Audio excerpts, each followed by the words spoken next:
Okay, this is the first rookie race on Sunday. I think it's actually race 9 of the day. My first race was the Ultra, which was race 6, which didn't go too well. I was doing a 1:22 while the leaders were doing a 1:12, so they actually lapped me, or the first 4 lapped me, but it was good clean passes, so not too bad. By now it's fully dry, so I'm looking to get away well. We've got Glenn next to me on the left, just in front. As per normal, so I'm going to try and grab hold of the back of him if I can. Hopefully won't get a start like he did at Brands. So I'm lining up, lights come on, lights go off we go. The guy in front has stalled it or something like that, so I nearly went into the back of him, luckily got round him, but it means I didn't get a good drive and the guy has come round me on the left and the right, so I'm a few places back at this point. So I need to get a wiggle on and try and get some spaces back. So after a year and a half, I've finally found my elbows at Brands Hatch on the last race. So hopefully expanded on that a bit for this one and get in the mix a little bit more. So I've taken Dan number 222 there, hoping to get a bit closer to the next guy. I think is, I can't see from here. But it's the first lap, as I said before. It's always a bit hairy as everyone battles around. It's a bit close until the different speeds of the riders start to spread things out a bit. So it had been raining in the morning. The Ultra race was a little damp in places. This is now another 3 races on, so it's basically dry. So just coming out of Coppice for the first time. Always a bit hairy that, especially when it's damp. Down the back straight. See the leaders are starting to get away from me a little bit. And I think I'm braking a little bit too soon still. I should be braking at the 2. And bike's just come past. I think that's 34 Ben Cheeseman, who was on the same row as me but gone a couple of seconds quicker. You can see he's already zooming off, so I'm starting to get a bit frustrated at this point. I need to speed up a bit, and braking a bit too early down the start finish straight is not going to help either. I should be braking at the end of the white wall, which is probably about the 2 on the right hand side, but I'm still a few metres out there, so I need to brake a bit later. So Ben is just behind Glenn, who was doing a second quicker than me in the last race. I think at the end of this race he was a couple of seconds quicker.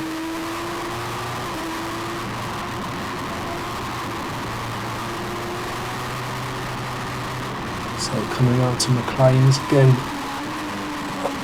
Watching some of the videos back, I can see I'm not going as fast as I should be around there.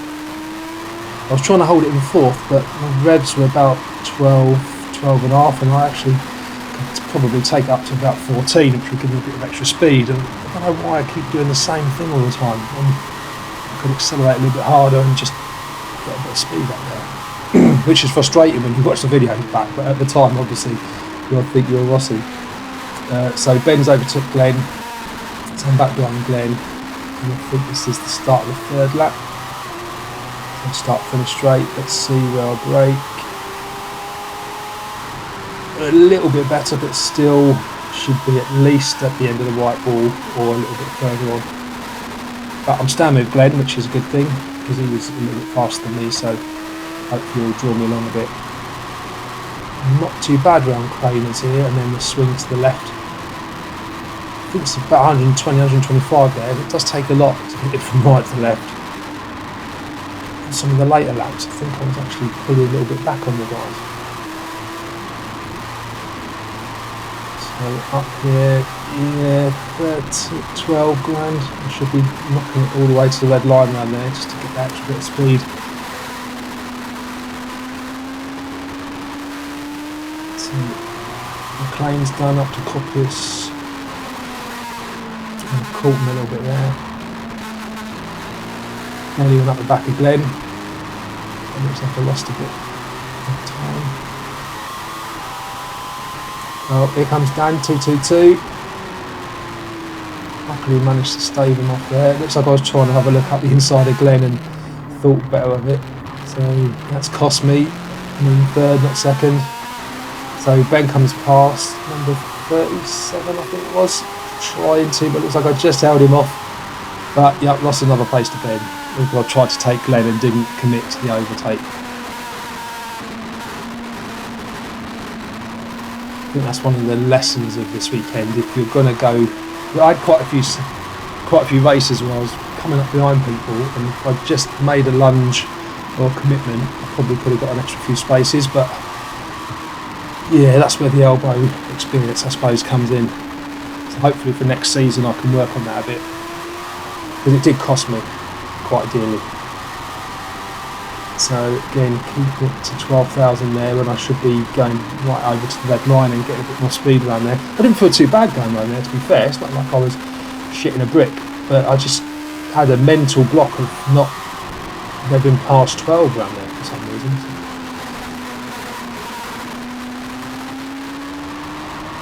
And I think that was the same around Craners. I did exactly the same thing, albeit going to the left rather than to the right. Get it in fourth to around 12 and then just don't go any faster.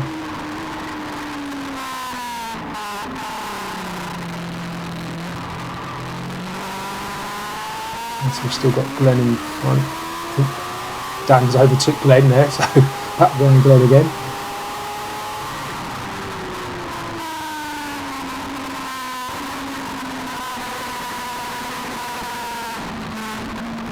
Dodgy lines into Redgate. I need to work on that. Keep crabbing over to the right as I'm turning in. Ah, so here you go, look, 12,000. I think it's because I'm sitting behind the guys in front. Perhaps what I should have been doing was revving all the way out to 13.5, 14 there and carrying the speed round. Craners, but like I say, it's some sort of mental block where you just sort of hear the rev notes in your mind and stick there. And again, look, 12, a little bit higher, but you just don't tend to rev past it, which is annoying. Because as I say, it didn't feel bad going around Redgate or whatever that corner was, I can't remember. At least I'm keeping to the left going to Coppice, which is good. Going back straight again. See where I'll break. Yeah, a bit too early still. And I'm crabbing a bit over, like I should be to the left where Glenn is. I'm never going to make a lunge from right back there, so I should be way back to the left to open the corner up. Yep, braking too soon. Come on, get over to the left.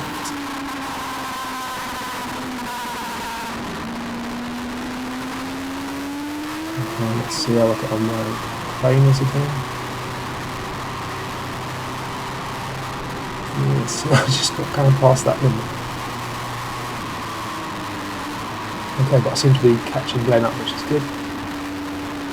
Oh, nearly in the back of him.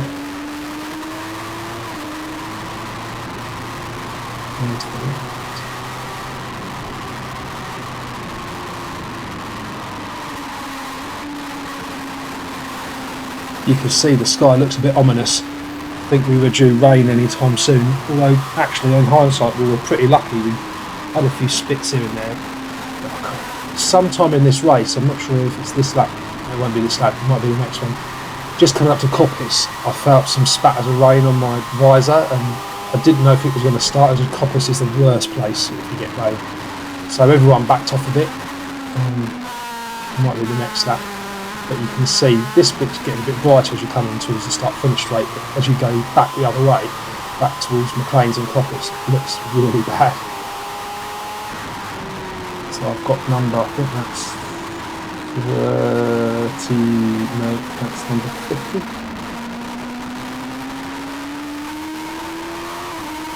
Coming up behind me. Again, I've lost Glenn a little bit, but as I say, seems to be not too bad right there. Catching up a little bit. Down into Craners, there we go. Yep. Old hairpin.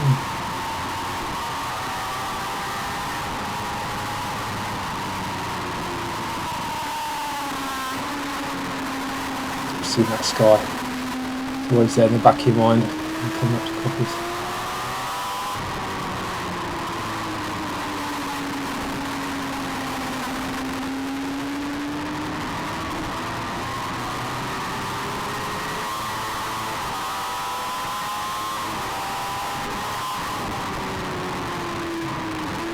So it looks like Glenn's overtook the guy in front of him, which I think is Pete Scott, number 96.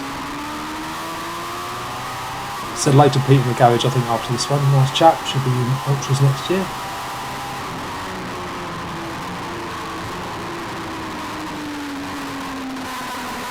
So yeah, crabbing again.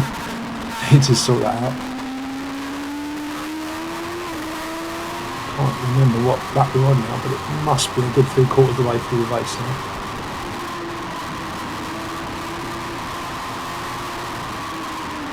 So at least I'm keeping with Pete, although we're losing Glenn a little bit.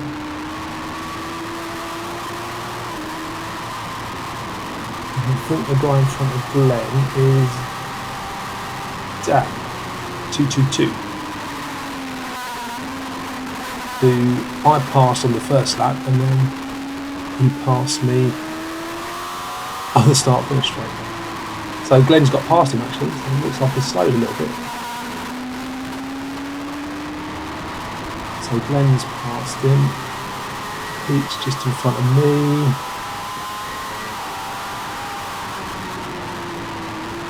Looks like Glenn's buggered off a little bit. Oh, Pete's gone past him. Okay, poor old Dan. He's had Glenn and Pete go past him now. And I've got someone coming up behind me again, which obviously you don't know when you're riding. Nice to know when you're looking at that. Oh, yep. So I've really gone for that one, and I've broke where I should do, which is at the end of the wall. And I've managed to take Dan. So that's good. Back to, I think, where we were at the beginning. Sorry, Dan. But that's where I should be braking, not where I was braking.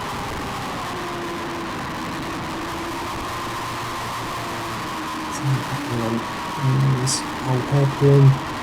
Looks like I pulled them in a bit, which is good. If I can pull them back a little bit more, make a commitment. So I can get another slot.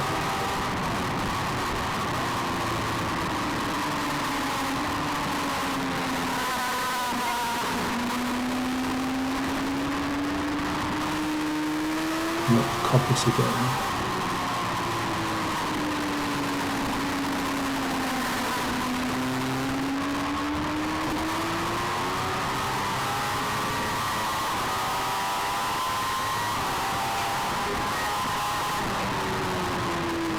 I think we're coming up to the last lap now. Check when we go on. Which means I haven't got a lot of time left to try and take Pete.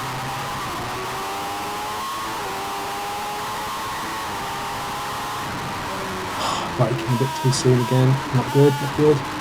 Yeah, I think this is the last lap. Looking at the rear view screen, I can see Michael coming up. So Michael Shepherd is the leader of the 600 race that started a few seconds after us. I think he was doing a 1:14 compared to my 1:18. So a few laps of that and he'll be right out my backside. So I don't know that at this point, obviously. I'm just trying to get to grips with Pete and run my own race. And poor old Michael looks like I'm holding him up a little bit. I did say sorry to him.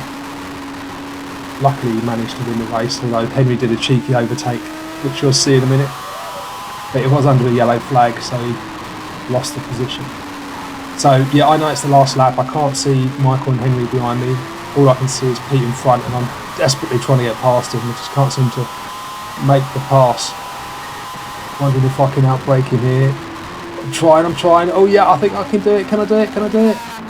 But then I didn't commit, and he's gone past me, which settled Michael up a little bit and let Henry do a cheeky overtake and take the win. But if you look back at the video, you can see there was a yellow, so he actually didn't get the place.